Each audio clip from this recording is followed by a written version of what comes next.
Hello guys, welcome back to software hub YouTube channel.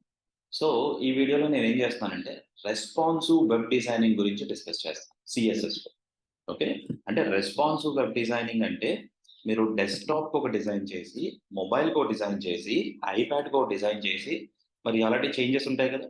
So వాటిని మనం real టైంలో ఎలా హ్యాండిల్ చేస్తాము, ఎలా వర్కౌట్ అవుతుంది అన్నది నేను ఇక్కడ చూపిస్తాను. ఓకే, సో బేసికల్గా ఈ కాన్సెప్ట్ వచ్చి ఎవరైనా ఫ్రెషర్స్ కానీ, లేకపోతే ఎవరైనా ట్రైనింగ్స్ బీటెక్స్ చేసి బయటకు వచ్చేవాళ్ళు కానీ ఉన్న వాళ్ళకి బాగా అలవాటు అవుతుంది, అంటే బాగా అర్థమవుతుంది. అర్థమయ్యి ఇంకా బాగా చేయొచ్చు మీరు నేర్చుకోవడానికి. అండ్ ఆల్రెడీ వర్కింగ్ ఎంప్లాయీస్ కనుక ఈ కాన్సెప్ట్ కనుక ఐడియా లేకపోతే మీకు ఇది కూడా క్లారిటీ ఇస్తున్నాను. ఓకే, సో ఇంకా డిలే చేయకుండా లెట్స్ గెట్ స్టార్టెడ్ అండి. But before that please do subscribe my channel, support చేయండి. నేను ఇంకా మంచి మంచి రియల్ టైంలో మంచి మంచి ఎగ్జామ్స్, మంచి మంచి ప్రాజెక్ట్స్ తీసుకొస్తాను మీకు. Okay, so please do subscribe my channel, support చేయండి for the latest video. Thank you very much. So సిఎస్ఎస్లో అంటే రెస్పాన్సివ్ వెబ్ డిజైనింగ్ అంటే ఏంటి సాయి అని మీరు నన్ను అడగచ్చు యాక్చువల్గా. అందులో నుండి చూడండి, రెస్పాన్సివ్ యాక్చువల్గా మనకి 3 టైప్స్ ఆఫ్ లేఅవుట్స్ అండి. ఒక వెబ్సైట్ మీరు చూస్తే ఇప్పుడు ప్రజెంట్ జనరేషన్లో వెబ్సైట్ కనుక మీరు చూస్తే డెస్క్టాప్ అంటారు, www.google.com desktop, www.google.m.com mobile, www.soandso.com. Suppose మీరు ఇక్కడ ఉన్నాను, ఫేస్బుక్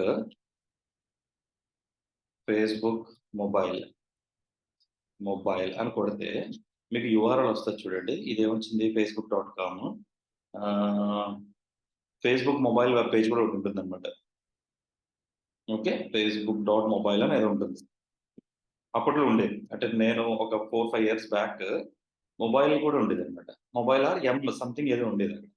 సో దాన్ని బట్టి మన మొబైల్లో ఉన్నామా, డెస్క్టాప్ లో ఉన్నామా మనకి క్లారిటీ వచ్చేది. ఓకే, సో అలాగా ఒక్కొక్క దానికి ఒక్కొక్క విధంగా చేసుకొచ్చేవాళ్ళు.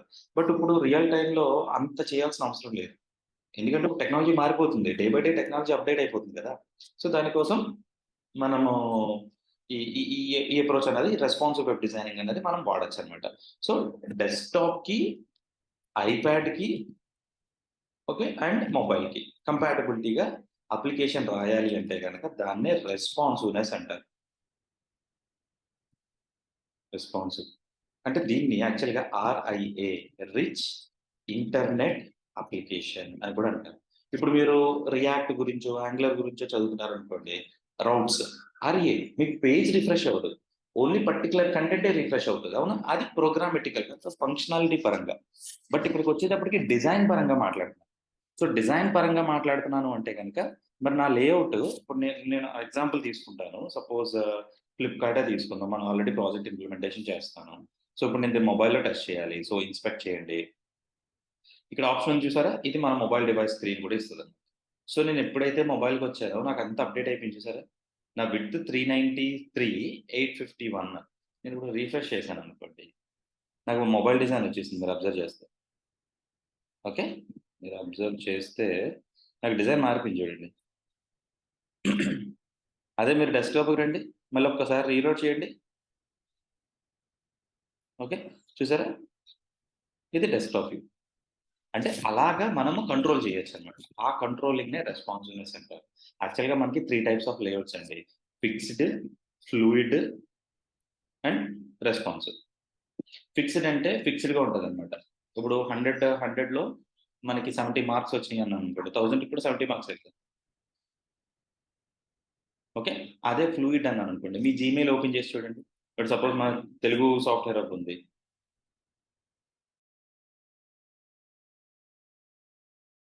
ఓకే, ఇక్కడ నాకు జీమెయిల్ ఓపెన్ అయింది. మీరు ఎంత జూమ్ చేసి, ఎంత చిన్న చేసి, ఎంత చేసినా సరే ఆటోమేటిక్గా సెట్ అయిపోతుంది.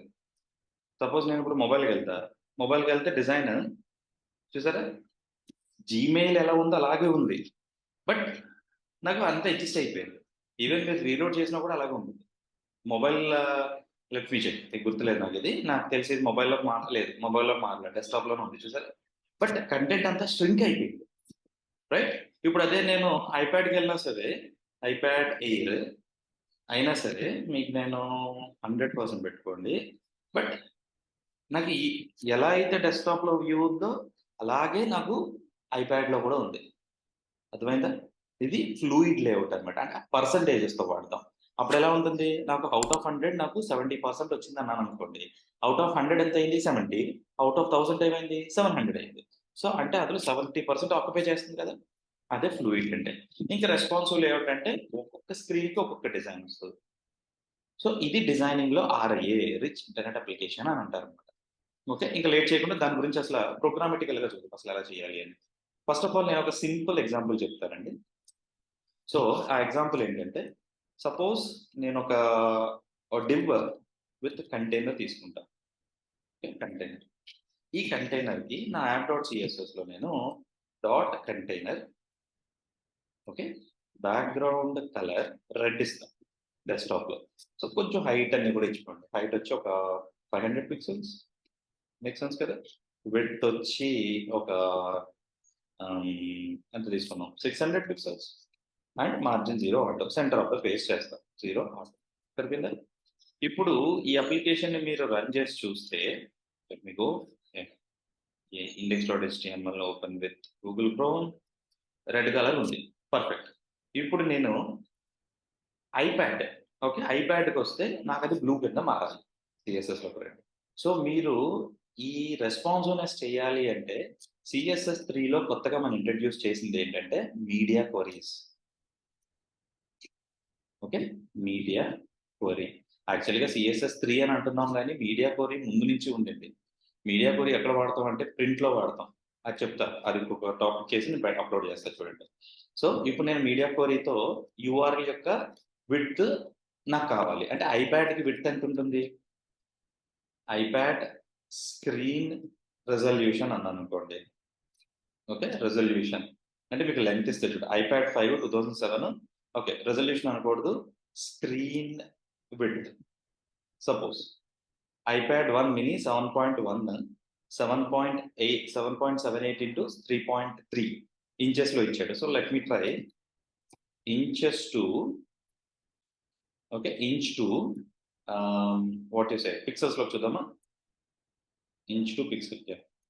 ఇంచెస్ సేవ్ చేసి inches to pixel. Right. Convert చేసి చూద్దాం. Okay. 1 pixel is 1 inch is equal to 96 pixels అంటున్నాడు.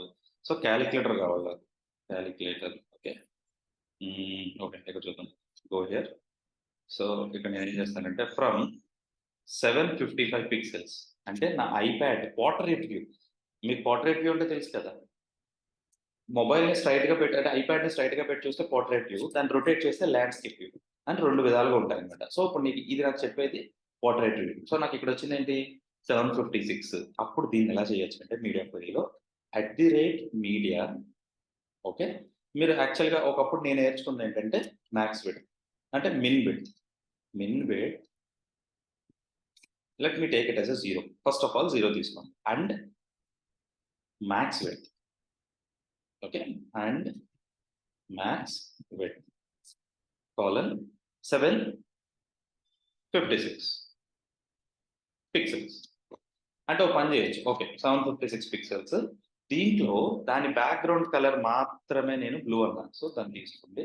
సారీ దీన్ని తీసుకోండి. బ్లూ చేసేయండి. కింద క్లోజ్ చేయండి. అంటే సింటాక్టికల్‌గా కరెక్ట్ చేసుకోండి. ఓకే. సో, ఇప్పుడు 0 నుంచి 756 వస్తే బ్లూ వస్తది యాక్చువల్‌గా. కానీ నేను చేసిన ఎస్టిమేషన్ రాంగ్. 756 నుంచి 1024 వరకు నాకు బ్లూ రావాలి. సో, 756 పిక్సెల్ నుంచి 1024 పిక్సెల్. 1024 అంటే డిఫాల్ట్ డెస్క్‌టాప్ అన్నమాట. స్టార్ట్ అయిపోతది. సో, ఒక్కసారి మన అప్లికేషన్‌కి వెళ్లి రీలోడ్ చేయండి. ఇప్పుడు ఒక్కసారి ఇన్స్పెక్ట్ చేయండి. ఇప్పుడు ఆ రిజల్యూషన్ టెస్ట్ చేయాలి అంటే మొబైల్ స్క్రీన్‌లోకెళ్తే మీకు బ్లూ వచ్చేసింది చూసారా? ఇక్కడ రెస్పాన్సివ్ పెట్టండి. మళ్ళీ రెడ్ కనబడుతుంది నాకు. ఎప్పుడైతే నేను దాని విడ్త్ ఇక్కడ అబ్జర్వ్ చేయండి. విడ్త్ ఇది ఉంది కదా! 1295 ఉంది. దీన్ని నేను లెట్స్ మేక్ ఇట్ చూసారా 1024 కన్నా తక్కువొస్తే 10, 2, 3, 4, 5 4కొచ్చేసరికి బ్లూ వచ్చేసింది. అంటే నేను ఇక్కడ మీడియా కోర్ ఏం చేశాను? 756 నుంచి 1024కి వస్తే బ్లూ అప్లై చేయమన్నా. సో, 756 కన్నా తక్కువ చేయండి మళ్ళీ రెడ్ వస్తది. ఇక్కడ చూస్తే మీరు 756 కన్నా తక్కువ వచ్చేటప్పటికి రెడ్ వచ్చేసింది.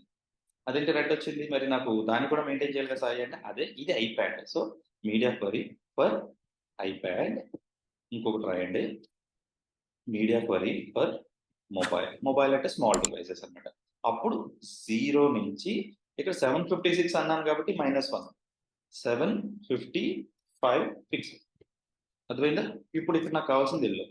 ఇప్పుడు చూడండి. ఇప్పుడు విడ్త్‌ని కూడా నేనేం చేస్తానంటే డెస్క్‌టాప్‌కి వచ్చేటప్పటికి 600 అన్నాను కదా! దీన్ని నేను విడ్త్ ఇక్కడి నుంచి ఇక్కడికి స్టార్ట్ అవుతుంది రైట్? సో, నేను దీన్ని విడ్త్ కూడా నేనేం చేస్తానంటే 600 కాకుండా లెట్స్ మీ మేక్ 500 ఒక 100 తగ్గించా. ఇక్కడికొచ్చేటప్పుడు 300 చేసేస్తా. అంటే చిన్నదయిపోవాలి బాక్స్. చూడండి రిఫ్రెష్ చేస్తే 600లో ఉన్నప్పుడు యెల్లో బాక్స్ సైజ్ మారింది. అదే 756 దాటితే బ్లూ బాక్స్ సైజ్ మారింది. అదే డెస్క్‌టాప్‌కెళ్తే రెడ్ బాక్స్ సైజ్ మారింది. అర్థమైందా? This is what media query. ఇది మీడియా క్వెరీ అంటే. ఓకే. ఇప్పుడు జనరల్‌గా చాలా మంది ఎలా రాస్తున్నారంటే మీడియా క్వెరీ రియల్ టైమ్‌లో @మీడియా విత్ స్క్రీన్ ఇచ్చేస్తారనమాట. ఓకే. స్క్రీన్ అంటే మనం ఇక్కడ స్క్రీన్ విడ్త్ ఇచ్చేయొచ్చు. సపోజ్ నేను మాక్స్ విడ్త్ అని చెప్పి ఇది పెట్టాననుకోండి. సపోజ్ చూద్దాం. ఇది పెట్టేసా 1024 లేకపోతే పని చేద్దాం. 1024 వద్దు. Let's keep it. ఈ 2 కూడా కామెంట్ చేసేసి నేను 1024 పెడతా. అవ్వదు. ఎందుకంటే ఇది ఉంది కదా! సో, ఇండివిడ్యువల్‌గా చేద్దాం.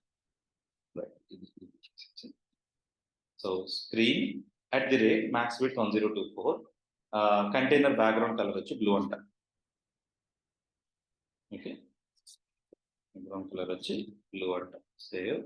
లెట్స్ రిఫ్రెష్ 1370 లెస్ దాన్ 1024 అనండి. మీరు 0 నుంచి చూస్తే 1024 ఉంటుంది. అంటే దాని అర్థం ఏంటంటే @మీడియా అనగానే 0 నుంచి తీసేసుకుంటుంది. మరి నాకు మొబైల్‌కి ఓవర్ రైట్ అవ్వాలి కదా సాయి అంటే @మీడియా మీరు మొబైల్ ఎక్కడి వరకు రావాలి? 755 కదా! 755 పిక్సెల్స్ వరకు యెల్లో. అర్థమైందా? ఇది చూసారా యెల్లో వచ్చేసింది. Blue, yellow, red. అర్థమైందా? అంటే ఇంత లెంగ్తీగా మీడియా క్వెరీ రాయకుండా సింపుల్‌గా మీరు 0 నుంచి 756, 0 నుంచి 1024 అర్థమైందా? సో, ఆల్రెడీ 0 నుంచి 754 ఇది ఓవర్ రైట్ అయిపోతుంది కాబట్టి మీకు మొబైల్ వచ్చేసినట్టే. కన్‌ఫ్యూజ్ అవ్వద్దింక. 0 నుంచి 755 అంటున్నా. 0 నుంచి 1024 అంటున్నా. అంటే 0 నుంచి 755 ఆల్రెడీ మొబైల్ అయిపోయింది కాబట్టి సో, నేను లెస్ థాన్ 755 ఎళ్తే మొబైల్‌కెళ్ళిపోతున్నట్టే. అంతే కదా! కాన్సెప్ట్. అర్థమైందా? That is what. సో, ఇది కొంచెం ఆ పాయింట్ మీకు గనక అర్థమవ్వకపోతే కామెంట్ చేయండి. సో దట్ నేను దాన్ని మళ్ళీ ఎక్స్‌ప్లెయిన్ చేస్తాను. Don't worry. ఇక్కడ ఇంకొక ఇంపార్టెంట్ పాయింట్ మనం ఇలాగా రెస్పాన్సివ్ మీద వర్క్ చేస్తున్నప్పుడు ఏంటో తెలుసా? కంటైనర్స్. Sorry target point. నేను ఇందాక చెప్పా desktop so and so mobile, iPad అని రైట్? Desktop, iPad, mobile. నేను రీసెంట్‌గా మా ఆర్గనైజేషన్‌లో ఒక ట్రైనింగ్ ఇస్తున్నప్పుడు ఒకళ్ళు అడిగిన క్వెషన్ అనమాట. సాయి 3 డెస్క్‌టాప్‌కి, ఐప్యాడ్‌కి, మొబైల్‌కి బ్రేక్ పాయింట్ రాసేసానంటే. ఎందుకు బ్రేక్ పాయింట్ రాయడం? నేను చెప్తున్నదేంటి? డెస్క్‌టాప్ 1024 గ్రేటర్ థాన్ అంతా డెస్క్‌టాపే కదా! ల్యాప్‌టాప్ ఏ సైజ్ తీసుకున్నా greater than 1024 pixels width. Height కాదు. విడ్త్ నేను మాట్లాడుతుంది. విడ్తే ఉంటుంది. సో, అప్పుడు మీరు డెస్క్‌టాప్‌కి మళ్ళీ రాయాల్సిన బ్రేక్ పాయింట్ ఏముందక్కడ? ఎప్పుడైనా సరే రెస్పాన్సివ్ అన్నప్పుడు స్టార్టింగ్ ఒక డివైస్‌ని టార్గెట్ చేయాలి. సో, జనరల్‌గా చేసేది డెస్క్‌టాప్. డెస్క్‌టాప్‌ని టార్గెట్ చేసి దాని నుంచి ఐప్యాడ్, మొబైల్‌కి కన్వర్ట్ చేస్తాం. అంతేగాని మొబైల్ రాసేసి ఐప్యాడ్, డెస్క్‌టాప్ చేయడానికి కరెక్ట్ కాదు. అంటే ఎగ్జాక్ట్ అవుట్‌పుట్ రాదు. కొంచెం హార్డ్ వర్క్ చేయాలి. బట్ ఆ అప్రోచ్ కూడా ఉంది. బూట్ స్ట్రాప్ గాని వాడితే గనక మీకు ఆ అప్రోచ్ కనపడుతుంది. దాని గురించి మాట్లాడదాం. Don't worry. సో, ఫస్ట్ మీరు ఒక డివైస్‌ని టార్గెట్ చేయాలి విచ్ ఈస్ డెస్క్‌టాప్. దాన్ని టార్గెట్ చేసి దాని నుంచి ఐప్యాడ్, దాని నుంచి మొబైల్‌ని కన్వర్ట్ చేసుకోవాలి. అర్థమైందా? ఇది చాలా ఇంపార్టెంట్. చాలా మంది ఏం చేస్తున్నారంటే 3 రాసాం కదా! 3 బ్రేక్ పాయింట్లు రాసేస్తున్నారు. కాదు. టార్గెట్ ఒకటే. మీరు మీడియా కోడింగ్ రాయకుండా రాయాల్సింది ఒక డివైస్ ఉంది. ఆ డివైస్ రాసేసి దాని నుంచి మీరు మీకు కావాల్సిన డివైసెస్ బ్రేక్ పాయింట్స్ పెట్టుకోండి. That is what the real time will do. అర్థమైందా?